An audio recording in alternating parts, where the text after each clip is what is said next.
Welcome to the Enrichment Hour. I'm Diana Nasman. I'm representing the committee this evening. Tonight we have sort of a reader's theater setting. Karen Henderson will portray Harriet Tubman, an amazing woman who escaped from a plantation and spent her life helping other slaves escape through the Underground Railroad on their way to Canada. Karen is a retired teacher. You'll find out she's a talented actress. Besides being a talented musician on both piano and organ, a choral director, and a master gardener. Merrill Munch Sorvis has been a Civil War reenactor for 24 years upon discovering that 2 of her great-grandfathers were Civil War soldiers. She never told me which side they were on. Her love, we'll find out, I'm sure, tonight. Her love of family history propelled her into genealogy, reenacting, and collecting antiques. She's been a writer and a presenter for over 20 years, using the original handwritten letters from the Civil War of her paternal great-grandfather, George Washington Munch. Currently, she's contributing editor for the Home Front Herald, a national Civil War magazine. She and her husband, Greg, are enjoying full-time retirement in their motorhome, parked for 3 months here in Bristol Village, where they spend some of their time helping Bristol villagers gardening with their many gardening projects. And of course, we're delighted to have them here, and we often see them around and about in some of our many gardens. Please welcome Karen Henderson as Harriet Tubman and Marilyn Sorvis as a very refined Civil War lady.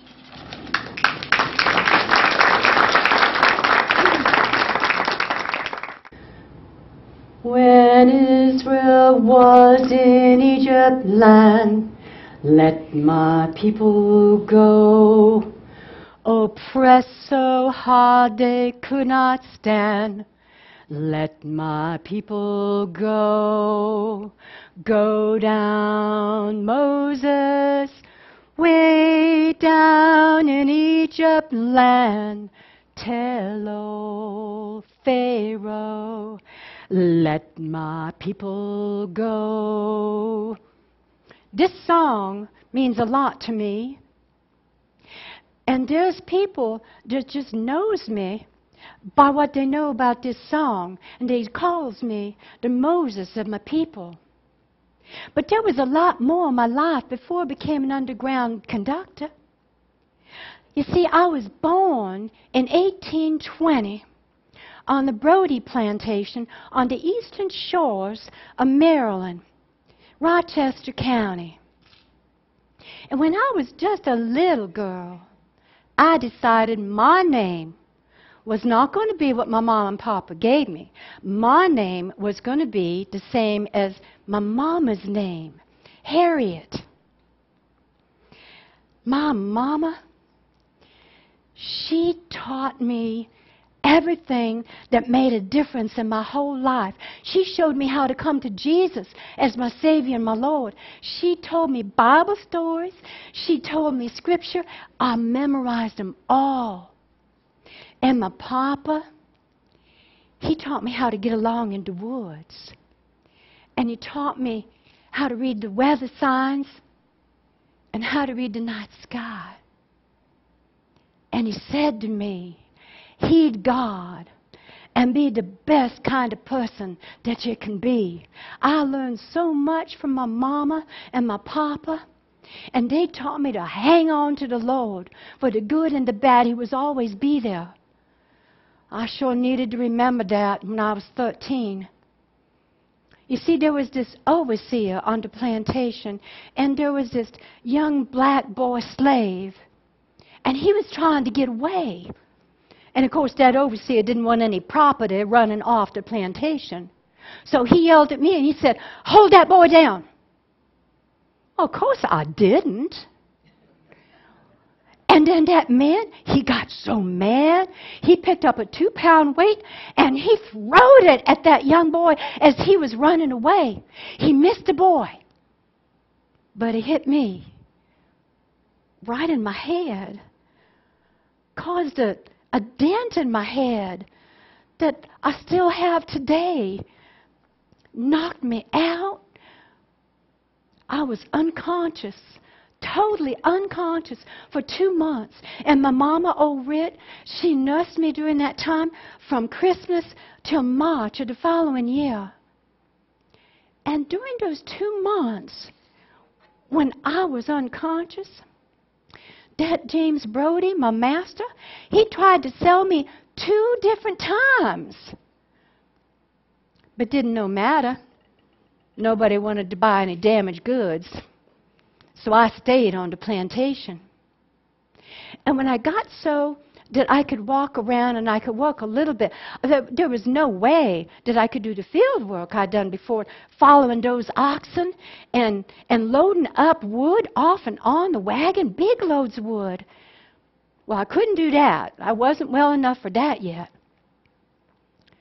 But the master figured that I could go and do housework. He could hire me out, make money from me, hire me out to 2 other plantations. Well, he hired me out to do domestic work. I didn't know nothing about cleaning the house. I was a field hand. But I tried my best. I'm telling you, those 2 misses, they must have been born with a whip in their hands. They kept that whip up on the mantelpiece, and any time they didn't like what I did, didn't matter where it was my best, nothing. They'd take that whip and they'd whip me over my face and over my head and on the back of my neck. And it got so I'd wear heavy clothes on the back of my neck so that I wouldn't bleed so much. Those women, they didn't know how to treat people that was black. Well, neither of them liked what I did and finally sent me back, said I wasn't worth nothing. And then my mama, Rit, she nursed me back to health again. I was not in good shape when I came back from those women. But then I was well enough that the master, he said I could go to the timber part of the plantation. That was outdoors. I love being outdoors. And the best thing, my papa worked in the timber business. So I got to work with my papa, and I got to work outdoor. It was wonderful. And then in 1844, I met this free black man by the name of John Tubman. He was a jokester. He knew how to laugh and have fun. He could sing. And he knew how to read and write. Slaves, we couldn't read or write. It was against the law to teach us how to do that. But John, he could do both of those things. And we got married. And I thought that John, being free and all that, he'd understand my wanting to be free. The first step in freedom, the first true step in freedom is when you see things the way they are and you believe in something better.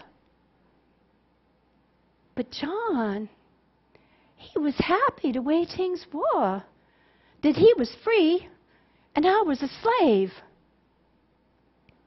He even threatened me. He told me that if I tried to run away and get off the plantation, that he would betray me and turn me in. But I decided if I couldn't be free, I wouldn't be alive at all. I'd heard about this Underground Railroad. Y'all heard about it last week when John Porter, that brave man, was here and talked to y'all. So you know that Underground Railroad, it wasn't no organized group of people. It was a loosely connected group of folk. They all wanted to help the slaves get free from the South and come up to the North where they could live. There was a man named Thomas Davis. This is how the Underground Railroad got being called an Underground Railroad. Thomas Davis, he was escaping from his master. Must have been in Kentucky. because Tice went across the Ohio River. And when he disappeared on that other side, his master said, it looked like Tice just disappeared into an underground railroad. Well, the folks that were taking slaves out of the South and helping them get north, they liked that. So they started calling themselves the Underground Railroad, and they even used terms as code words of the Underground Railroad. So they could talk to each other and let them know slaves was coming, and nobody around them would know that's what they were talking about. They thought they were just talking about railroads. They used the word station or junction, and that meant a free house. It was safe there. And then they talked about passengers, parcels, bundles of wood. Those were code words for escaping slaves coming. Get ready for them. Get the food together. Get any clothes together that they'd need. Small parcels, they were children. And the large parcels, well, they was adults, of course. And then they'd talk about a load of potatoes. Well, that meant there was some slaves coming that were going to be under produce in a farm wagon. And some of those farm wagons, they even had false bottoms so people could hide in there. And then they talked about the promised land, heaven, Canaan. That was the north. Later became Canada. And then there was the River Jordan. Now, y'all knows what the River Jordan is, don't you? Anybody here know? Well, say it! Ohio River!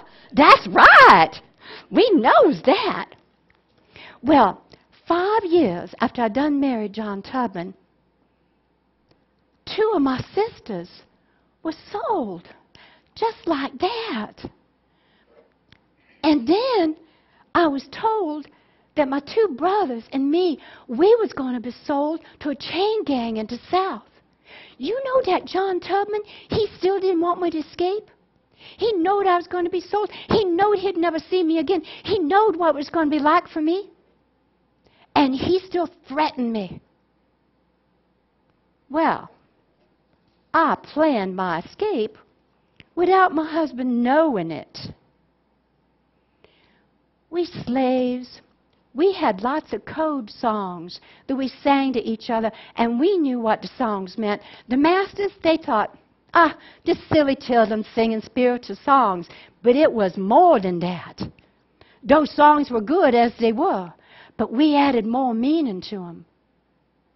And there was this song of goodbye, so we would let our friends and family know we was getting ready to take off.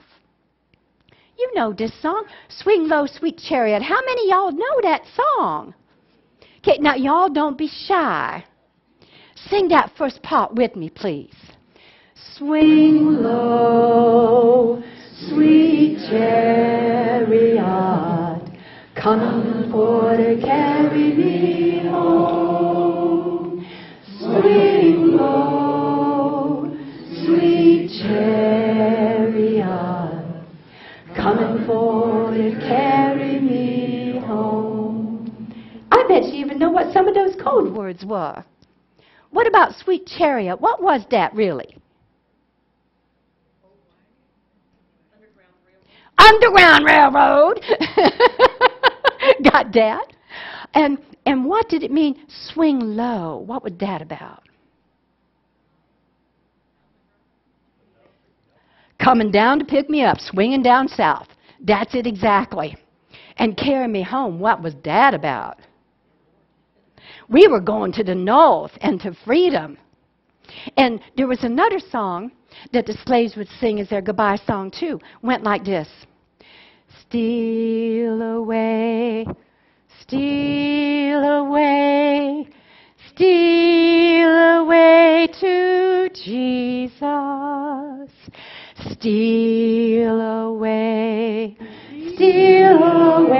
home. I ain't got long to stay here.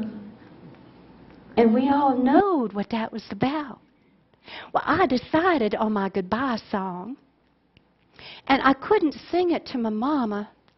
Oh, my mama, she'd get all upset. She'd make such a ruckus that the master would know I was trying to get away, and I wouldn't have a chance before I even started. So I couldn't tell my mama, and that was hard. But I knew I could let one of my sisters know. And she was walking in the house, the big house of the master. So this day, before I was to escape, I walked right past the master's house. My master was standing at the post of the gate of the fence that went around that house. And I sang my song. And my sister heard, and she knew what it was about.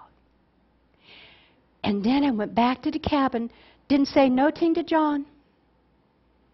I made an ash cake. That wasn't different. I made an ash cake every day, so we'd have that for breakfast the next day. And then I waited for that man to go to sleep. And when I was sure he was fast asleep, I got a bandana, and I got that ash cake I'd baked, and I put it in the bandana. And I got some salted herring, and I put it in the bandana, and I wrapped it up and I tied it. And then I done sneaked out of the house. That man never knew I was gone. And I went to the woods. I was supposed to meet my two brothers there, and we were going to go to our first safe house, the first junction. You see, some time ago, there was this white Quaker woman by the name of Mia Parsons. She talked to me when I was doing field work, and she said to me when nobody else could hear, "If you ever need help, come see me." I knew Miss Parsons, that good Quaker woman, she was going to be our first station. So my two brothers and me, we started for Miss Parsons' house. And then my brothers, they started talking about, you know what happens to slaves when they're trying to escape and they get caught? Y'all remember what that John Parker told you last week? The slaves that were caught, we was beaten so bad, sometimes so bad that we'd die. And other times, the slave catchers, they'd just chop off part of your foot so you couldn't run, you couldn't get away anymore. Well, my brothers, they kept thinking about that. And they kept getting more and more scared. And then they decided to turn back. And they did. And they left me all alone. Oh, I was really scared then. And I said, "Oh, Lord, I ain't got no friend but you.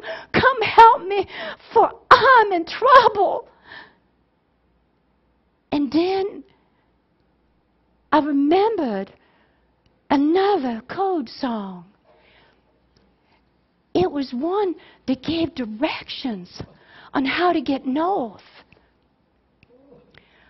When the sun comes back and the first quail calls, follow the drinking gourd, for the old man is a-waiting for to carry you to freedom if you follow the drinking gourd. Y'all know what the drinking gourd is. Say it! It's the Big Dipper. And right in the Big Dipper is that North Star. So I started looking in the sky, and I found the Big Dipper, and I found the North Star, and I started moving. And I kept that North Star in front of me and a little bit to the left. And I made it to Miss Parsons' house. And then she knew how to go to the next house.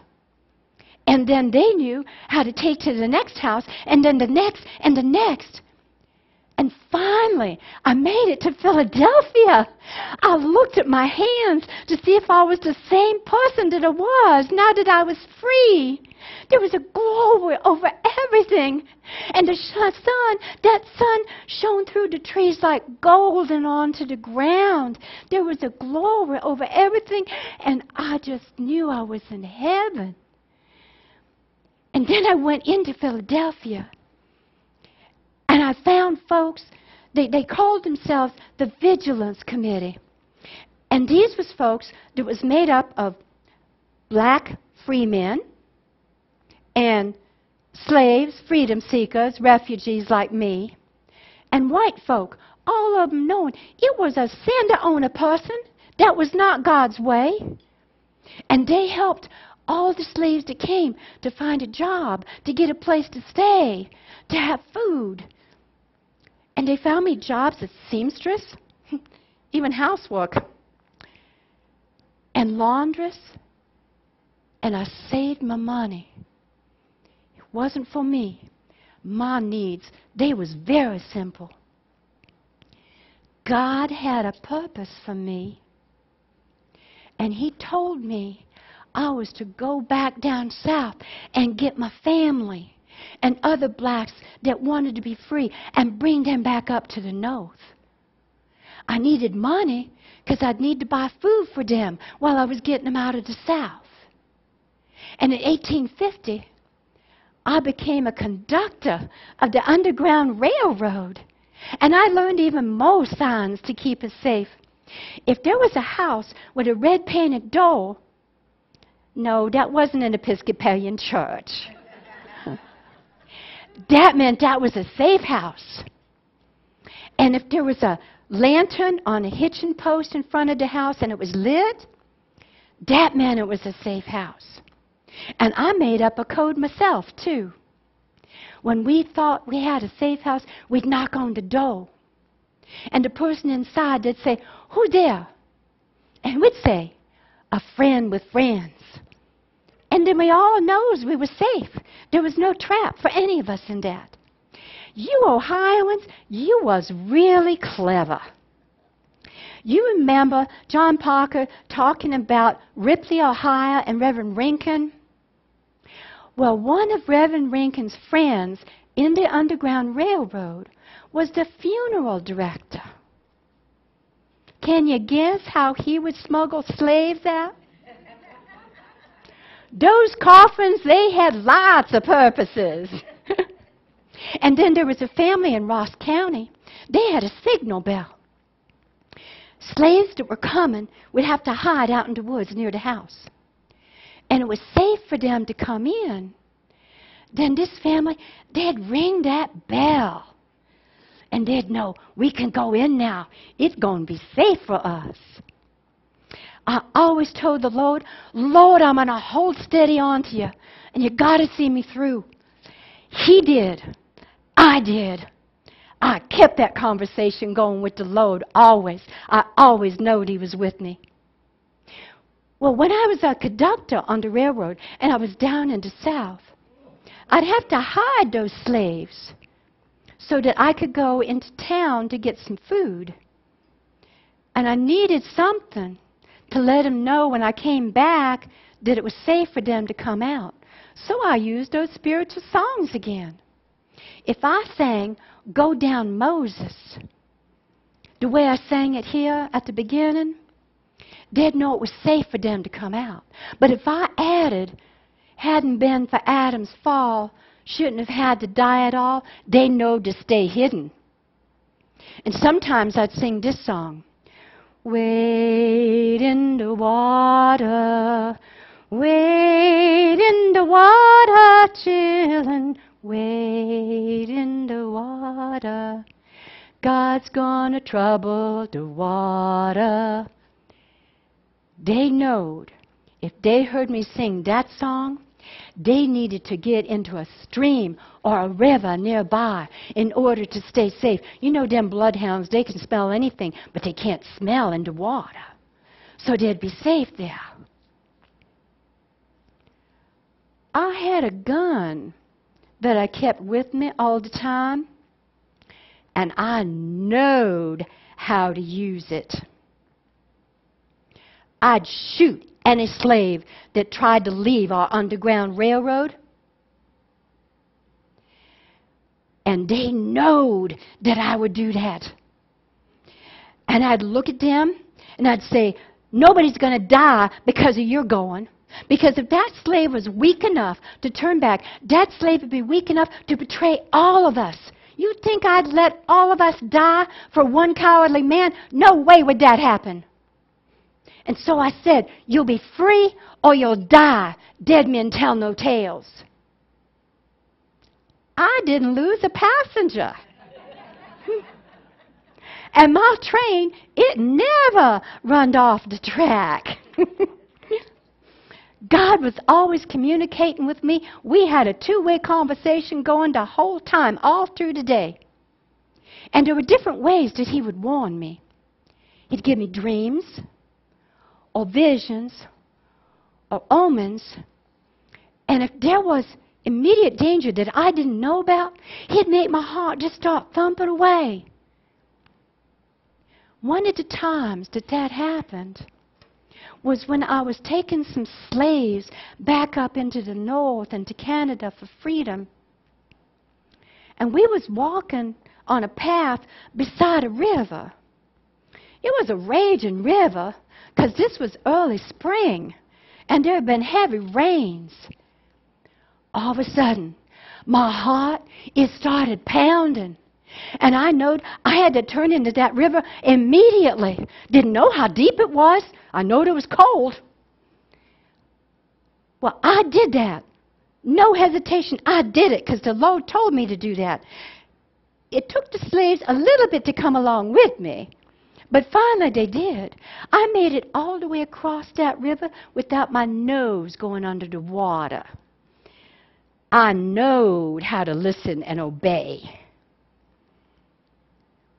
Y'all know that in 1850, the same year that I became an Underground Railroad conductor,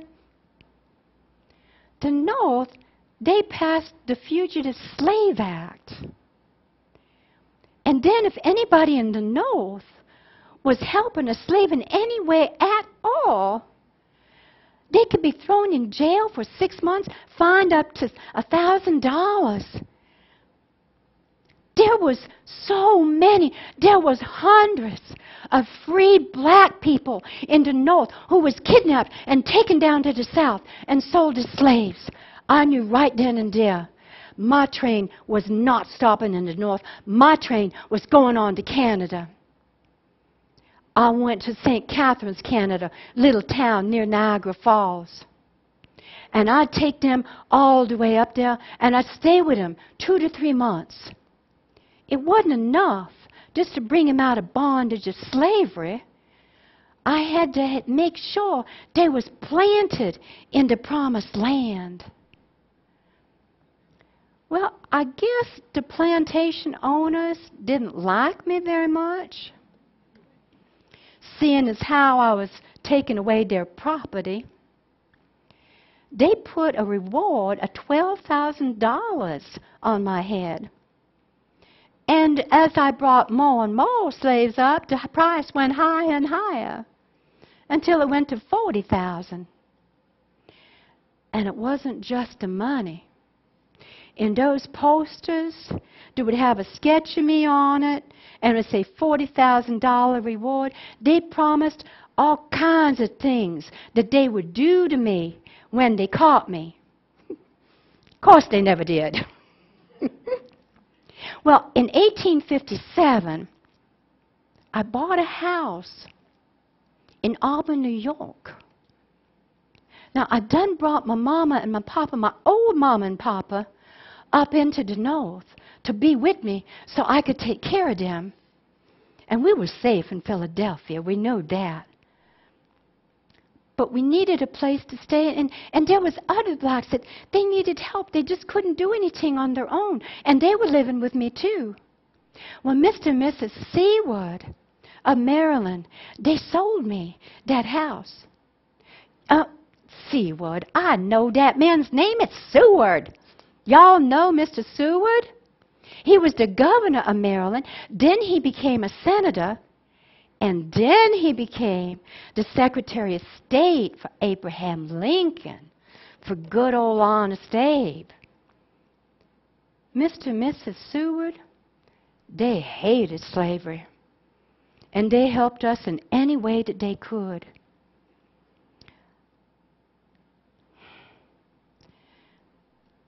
It was on my third trip back to Maryland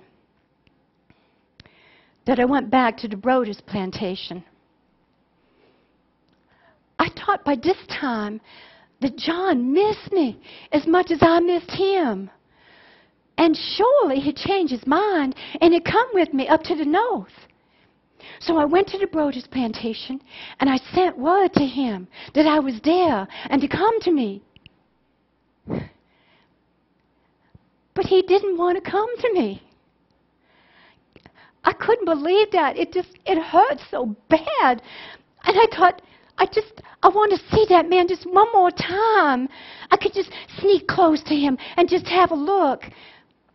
But I know that was foolish. I couldn't do that. So what I did was quickly, I got 11 slaves together, including a brother and some of his family. And we escaped and went on my Underground Railroad up to the north. 1,500 miles to St. Catharines, Canada. And we made it. I made 19 trips in all to the south. My last trip, that was in the winter of 1860 and 1861. But that wasn't the end of God's mission for me. And I'll tell you more about that later. But right now, there's someone right here in your village, Marilyn Solvis, who's going to tell you about a white family in Ohio that risked their lives and everything that they had so we could be free. Ms. Marilyn, oh, so good to have you here.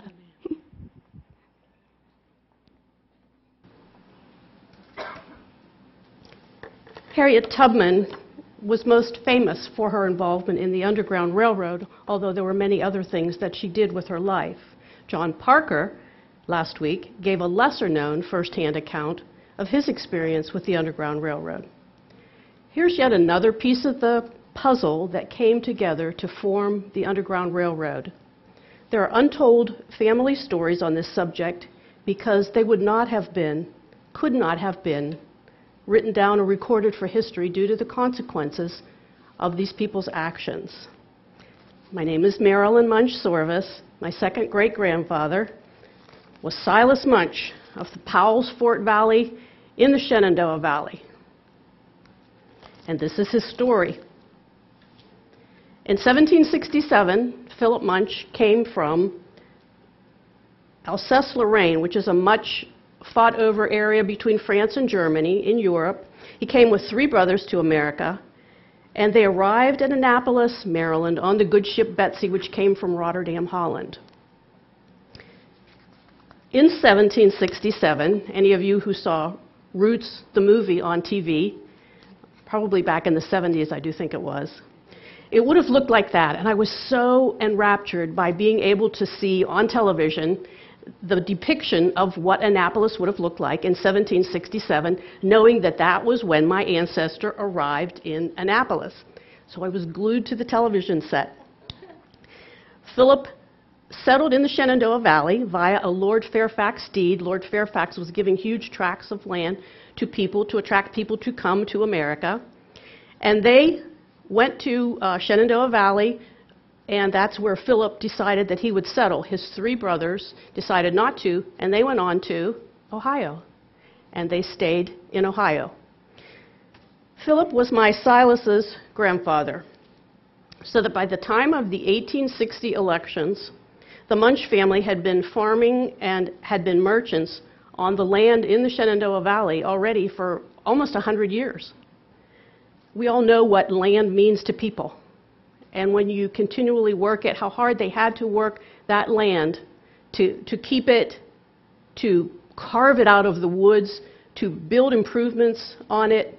Land means so much to people, and especially to them. We buy houses now, it's a whole lot different. They lived near Winchester, Virginia. That's a town that changed hands during the Civil War over 70 times, 7-0. So there were feelings that ran high on both sides. There were plenty of people who had feelings for the South and believed in the cause of the South, and there were also people who believed in the cause of the North and were anti-slavery. And it split families. So who was Silas, and what would he have to lose by supporting Abraham Lincoln? He was a staunch Republican. He was anti-slavery. He was the only one in his election precinct who voted for Abraham Lincoln in 1860, a fact that got 3 of his neighbors taken out to the woods and shot for their northern leanings. And voting in 1860 meant that you filled out a ballot.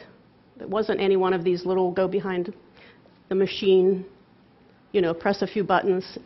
It was standing in a room with all of your neighbors, filling out a big sheet of paper, and then handing it over to a ballot. There would have been conversation going on. Everyone knew who was for whom. So there was no privacy in this act. His feelings were not a secret, and he didn't try to hide them. And for that, he paid a price in his neighborhood and in his community. The Massanutten mountain range is a small mountain range inside the larger Shenandoah Valley mountain range. Massanutten is the Indian word for basket, and Shenandoah means daughter of the stars. What a beautiful place it was to live. But it wasn't a safe place during the war. After the war began, it became a hiding place for deserters on both sides, for thieves, for bushwhackers who took advantage of residents there in the valley. They stole what they could. It didn't matter who you sided with. They took advantage of you if they could. Silas Munch was high on the target list for conscriptors because he was one of the few and the only one who had the courage of his conviction to vote for Lincoln in 1860s. What did he have to lose?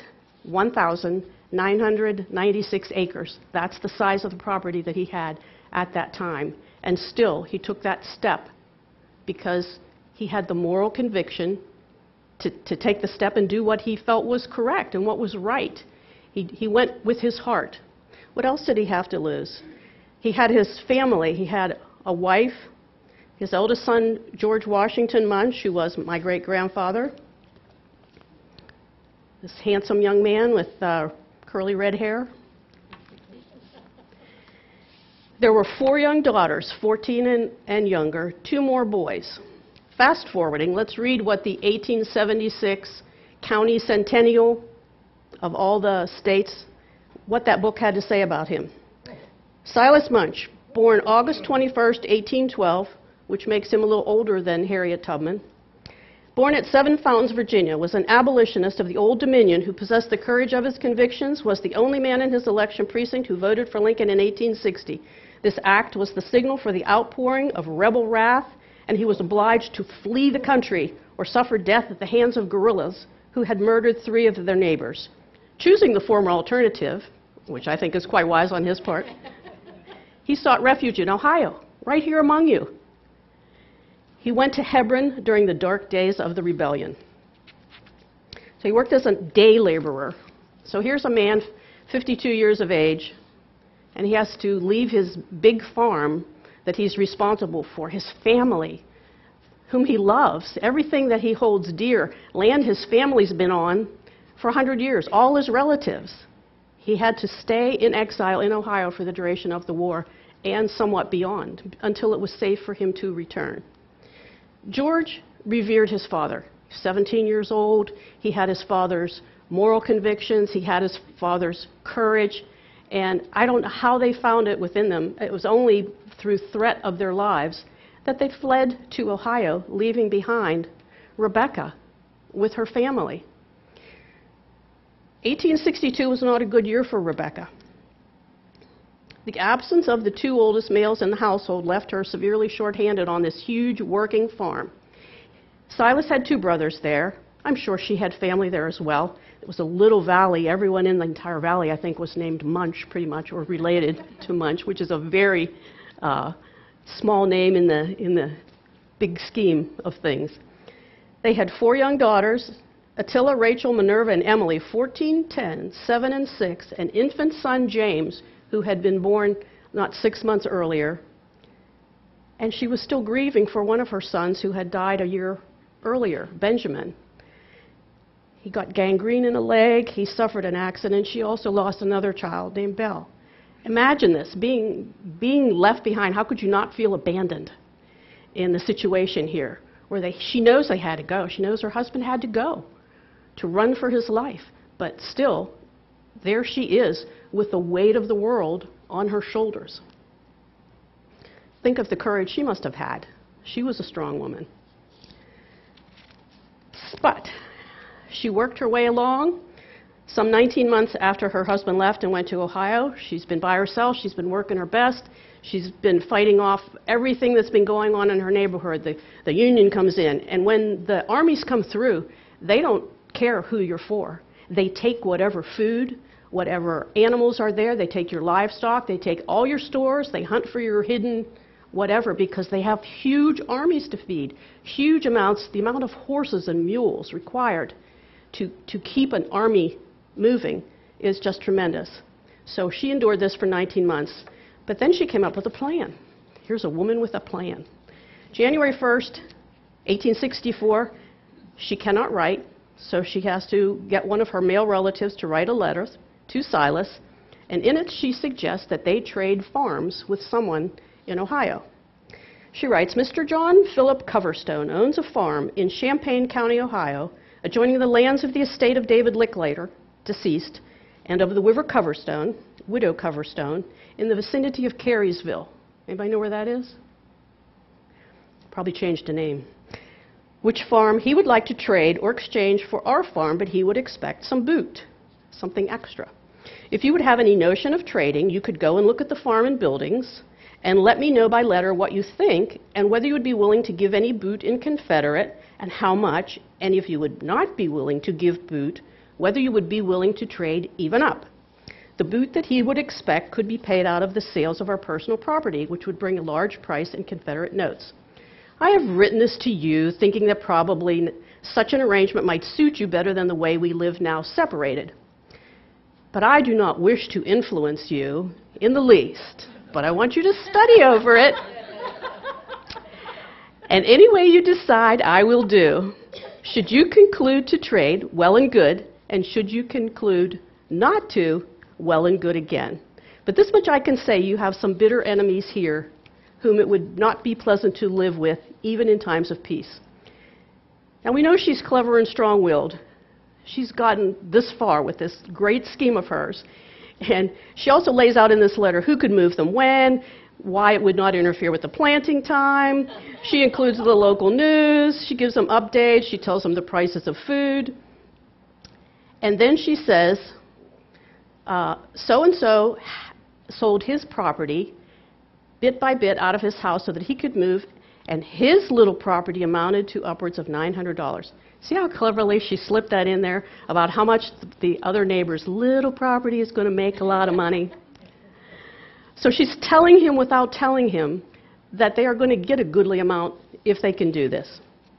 Finally, she says, I killed our 8 killing hogs, and they made about 1,200 pounds pork, so we still have plenty to live on. Note she says, I killed them. Not my brothers came over and killed them. Anybody else came over and killed them. I hired somebody to kill them. She says, I killed them. I think she was a pretty strong woman. So she took care of business. Now, who was George? 17 years old. He went with his father. Again, they are anti-slavery. They're standing up for what they believe is correct. He came with his father. He enlisted 2 months after they arrived here. He enlisted in the 95th Ohio and went and fought for them. He was mustered out. I believe he had tuberculosis. He ended up becoming well again and went back in. He took someone else's place. He was paid $500, and he came back in for the 65th Ohio and fought till the end of the war. And we are very blessed that he was not harmed. He survived the war.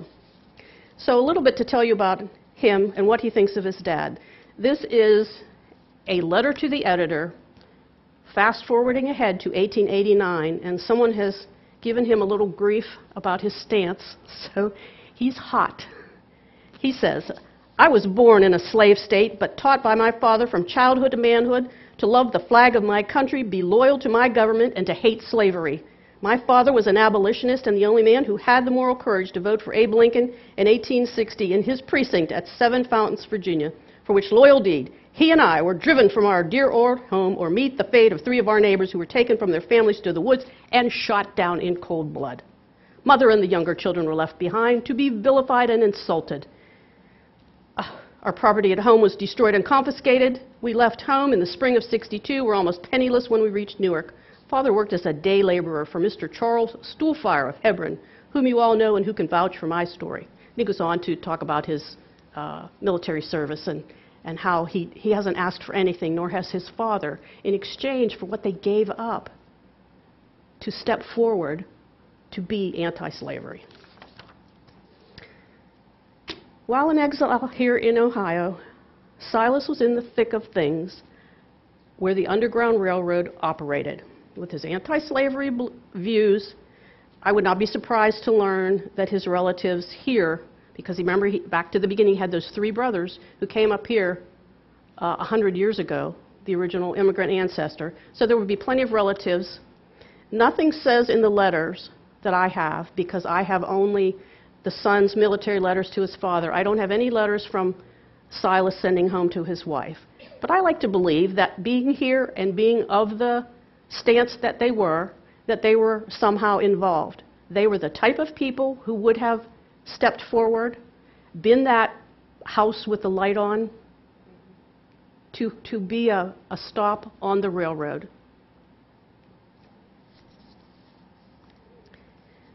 Silas and his son George were both men of courage, conviction, and so was Rebecca, the wife, as far as she has shown so many times over.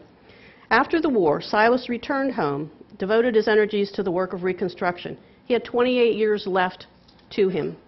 He died in 1893. An obituary recalls that after the war, he served as justice of the county court, assisted in the adoption of the state constitution, and performed other public duties.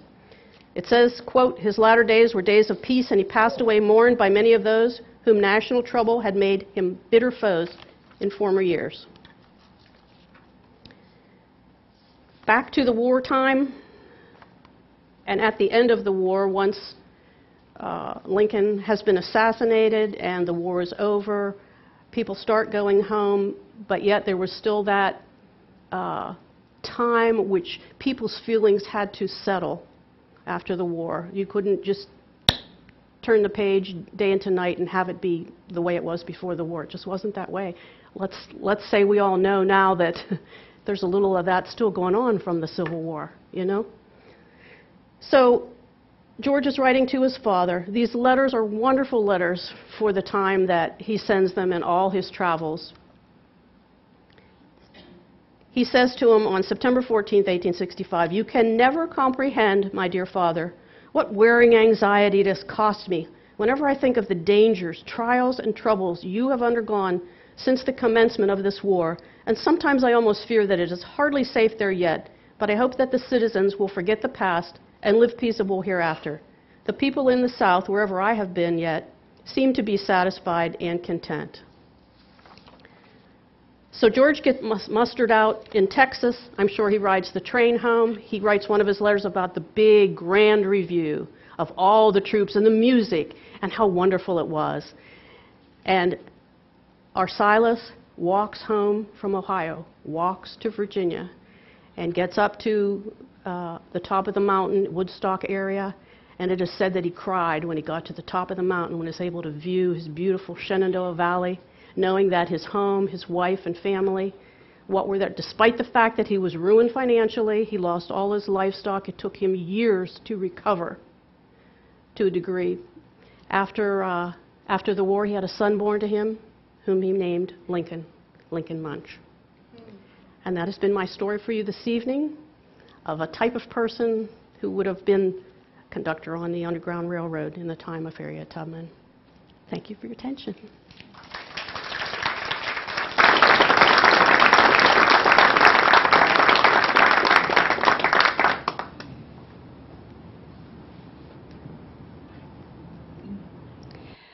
I'm so glad Miss Marilyn was able to talk to us and share that. God calls people. God calls people. Doesn't matter what color they are, whether they're rich or poor. And He called a lot of them to go against the slavery and to help those that should be free.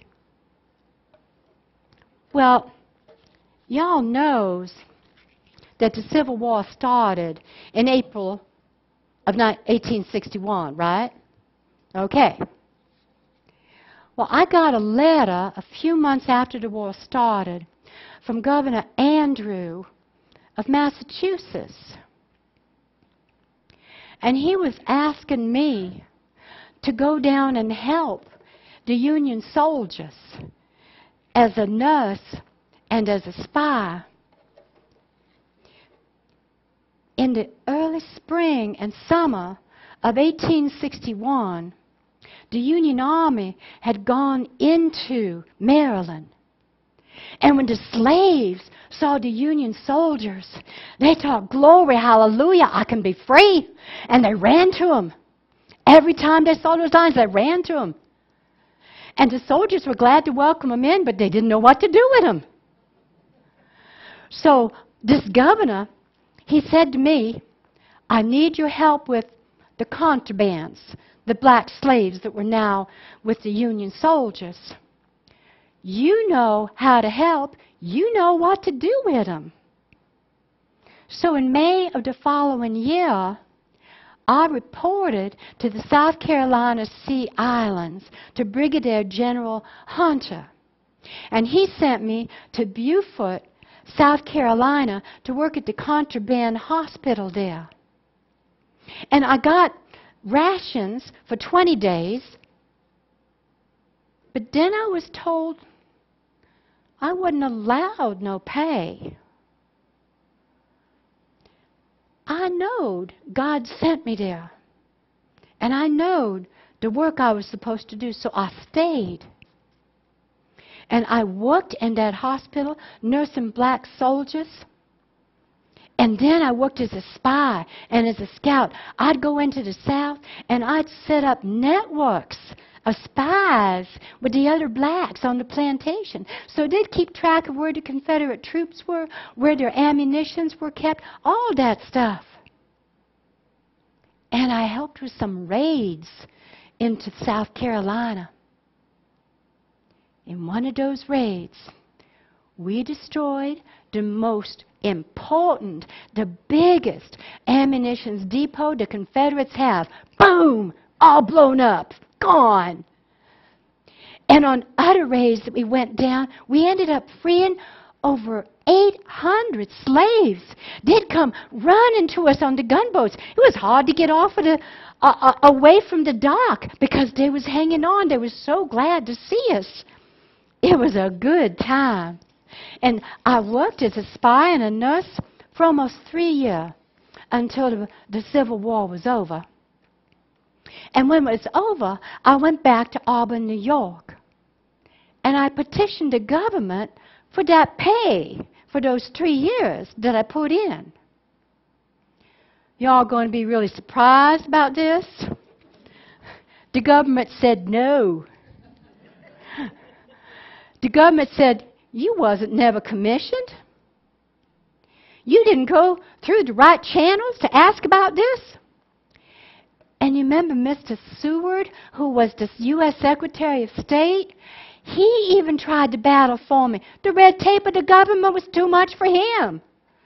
So I was never paid. Nothing. Except those 20 days rations out of those 3 years.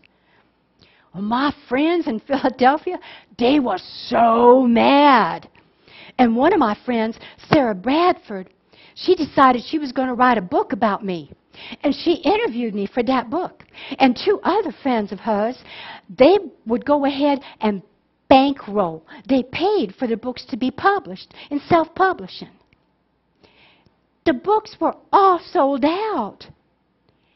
And those good folks, they gave me every penny that they had gotten from those books, every penny. Didn't even take out what they had paid for the publishing. They just gave it to me, all of it.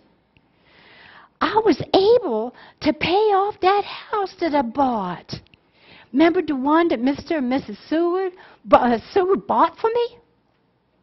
And then I had money left over for my last work that God had me to do. You see, in the North, there were no black institutions for orphans, for education for black children, no black hospitals, no black nursing homes for us old folks to go to. So I started raising money and putting those together. One of them was a nursing home that in 1911 I moved into. And then, y'all know God has lots of surprises for you. Do you have no doubt are going to happen? You have no idea. Well, one day, someone knocked on my door in Auburn, New York. I went to the door, and there was this tall, handsome black man. It turned out his name is Nelson Davis, and we knew each other from a South Carolina Army base. We had both been there. Well, we got along right fine. And Nelson Davis, he asked me to marry him, even though he was over 20 years younger than me. How about that?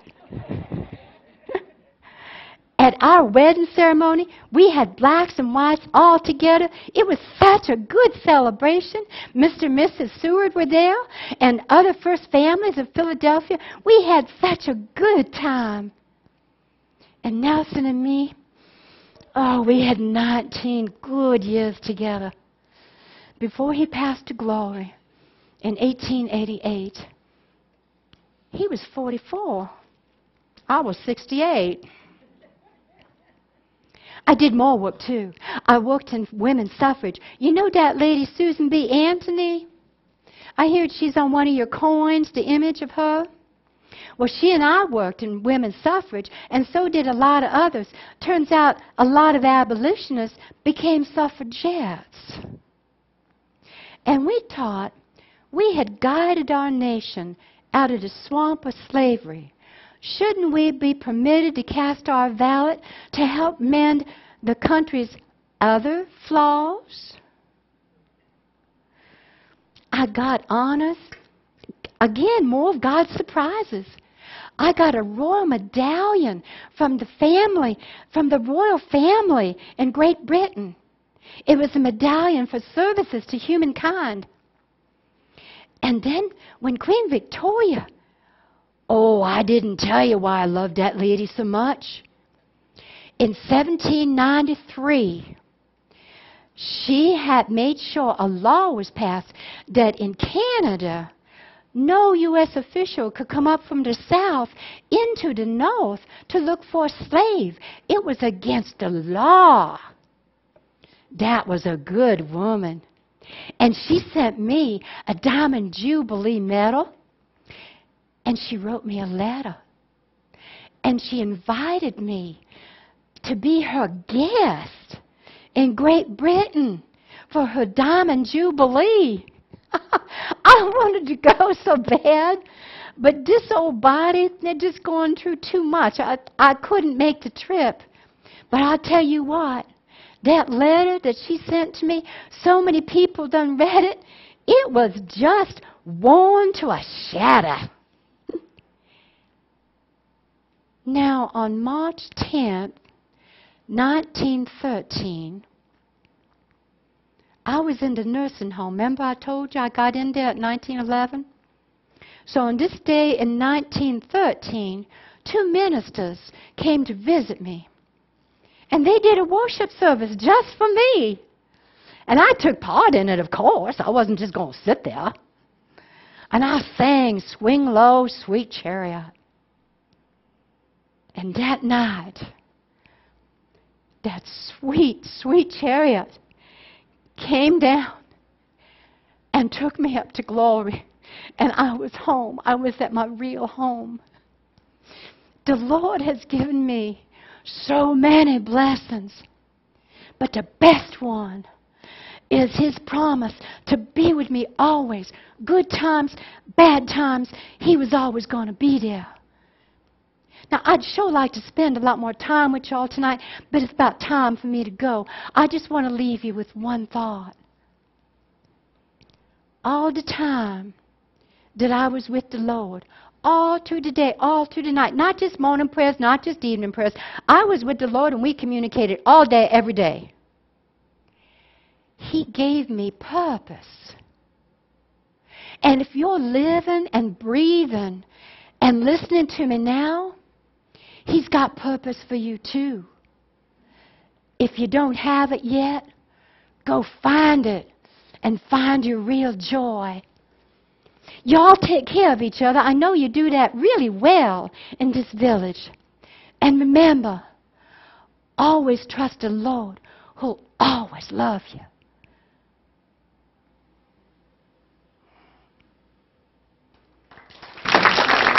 Thank you. Marilyn.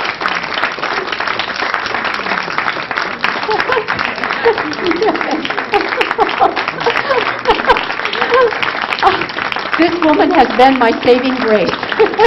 Terrific program. So well done. We've learned so much. Thank you both, Karen and Marilyn. You've done a beautiful job.